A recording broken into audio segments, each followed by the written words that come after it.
Showing social proof as an online coach is one of the most important aspects of your marketing strategy. However, with the rise of AI and GLP-1s, is that before and after photos just don't have the same impact that they would have had years ago. So in this video, we're going to discuss the multiple ways you can demonstrate your expertise as an online coach so that you can continue to sign clients. Let's dive right into it.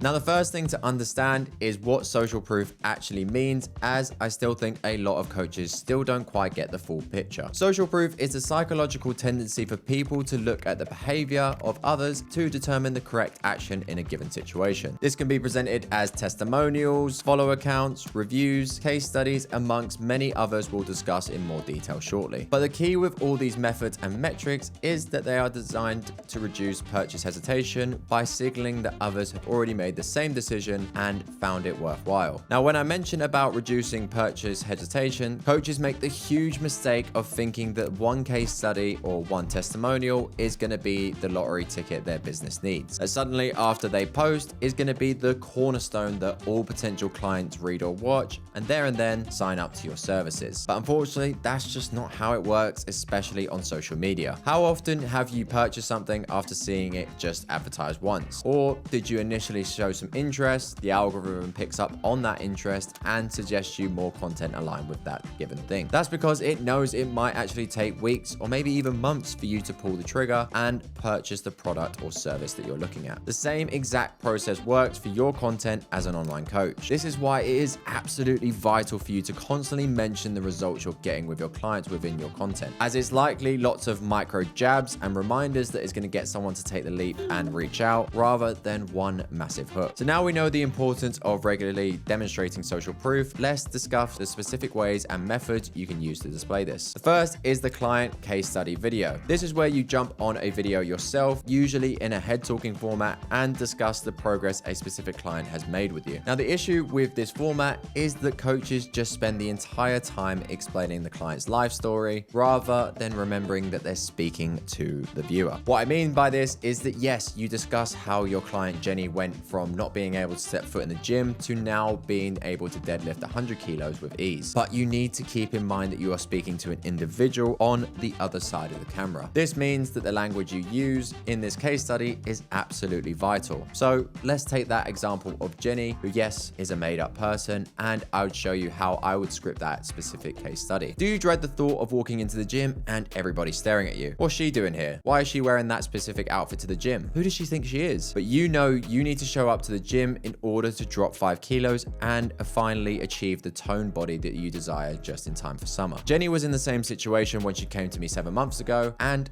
now she's rocking up to the gym like she owns the place and deadlifting more than most of the men in there. But what you tend to miss between that timeline is the micro steps we took to get her there. There will be days, even 7 months on, where you're second guessing what you're doing inside of the gym. There will be moments where you feel as though everyone is staring at what you're doing and thinking that you look like a bit of a wally. But what I can guarantee is that the clients who work with me through this process are the ones who develop the tools and skills to navigate these moments and still show up for themselves as they know they should. Then through that consistency, they then achieve the toned body that's going to allow them to wear the strapless top that's been sat in their wardrobe gathering dust for the past 3 years. If you too want to get finally out of your own way and show up as you know you should deep down, then you should drop me a message today with the word coaching and we can have a 15-minute chat to discuss how I could help you do exactly the same.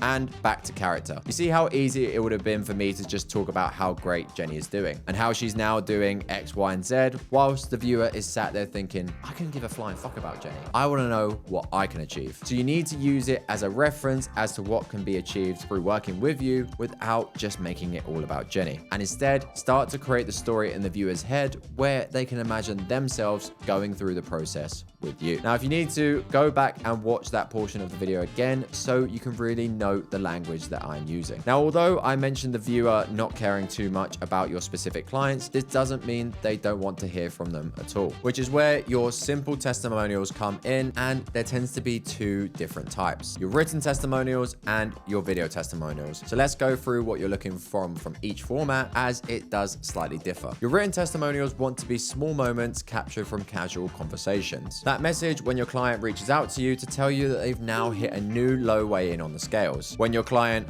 complains that you're forcing them to buy a new wardrobe because of how much their body shape is transforming. You see, these raw emotional moments are the exact feelings your potential clients want to experience too. Now, when you do share these, don't expect much engagement from them, because you posting a screenshot from WhatsApp on your story isn't probably going to get a lot of reactions initially. But for the select few that do pause and actually read these, again, on a consistent basis over the coming weeks and months, as you should be constantly doing these, are then the exact clients who pop up out of nowhere to ask more about your coaching. So get in the habit of screenshotting and capturing these more raw moments in order to show how your clients are feeling throughout the week. As well as these moments, you will also want to ask your clients to film video testimonials. These are super valuable, as despite how good AI is getting with deepfakes, sometimes you cannot beat the authenticity in someone's voice when they say what you've done for them. Because the viewer watching might relate to a client in a certain way. The way that they talk and their accent, the way maybe they visually look, or even the position they were in before they committed to working with you. Although your clients might not be the most confident on camera, that ability to hear about your services from someone else's point of view comes across far less salesy and is an invaluable piece to your social proof puzzle. Now, before moving into the last point, if you are an online coach watching this who wants to improve their content creation further, you should definitely check out my Shredder Academy, where I host weekly live calls covering topics in more detail, review your content, giving actionable feedback, and hold you accountable with your posting goals. If you want to learn a little bit more about how the Academy works, then just click the top link in the description to learn more. Now, in the online coaching world, there's one big, massive elephant in the room that coaches don't want to admit. And it's the reason that what you deem as lesser coaches than you seem to get more clients. And that is because they are their own social proof and they demonstrate this consistently. If you put yourself in your client's shoes for a second and had the option of two physique coaches, one having a incredible physique and has documented the process of doing multiple photo shoot preps, whilst the other one doesn't really look in shape and has just as many results with the clients as the in shape coach, initially, who are you more likely to be drawn to work with? Of course, it's the one that's actually in shape, right? So many coaches fail to understand that you need to lead from the front and first impressions do matter. But the value of you going through the process yourself, so not only are you discussing the struggles your clients will face, you're actually living it with them as well. Now, I almost said in the trenches with them for a second, but I think that term is already rinsed enough in the fitness industry, but hopefully you get my point. Now, this doesn't mean that you need to be shredded all year round either. If you're a coach who perhaps coaches high rocks athletes, you should be competing in a few competitions a year to show that your methods work and build that deeper connection with your audience. If you're a physique coach who's taking a year or two out to put on some muscle, again, you should be documenting this process and discuss about how this is the part where most people quit. It will feel boring to talk about yourself and you'll feel like no one will care. But trust me, if you're demonstrating this on a consistent basis, then they will start to take notice. So now you understand all the different methods of social proof. What other content do you need to be posting around this? Well, watch this video next where I give you the exact content pillars you need to implement as an online coach.